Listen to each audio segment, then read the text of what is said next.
এই ছেলে কি নিয়ে বসছিস? ভাঙাচুরা গাড়ি। বন্ধুরা, এত গাড়ি ঘোড়া থাকতে দেখো কোথায় ভাঙাচুরা গাড়ি ফেলে দিয়েছি, তাই নিয়ে খেলা করছে। দেখো তো একটা গাড়ি ঘোড়া এর ভিতর আছে নাকি?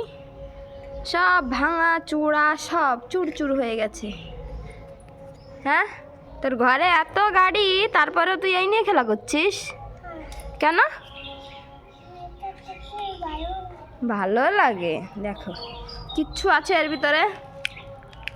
কিচ্ছু নেই। দেখাচ্ছি তোমাদের ঘরের ভিতর, চলো।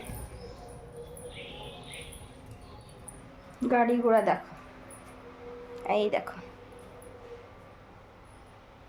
এগুলো একটা আস্ত নেই, সব ভেঙে চুড়ে দেখো খাটের পরে সাজাইছে কি করে। এই হচ্ছে অবস্থা।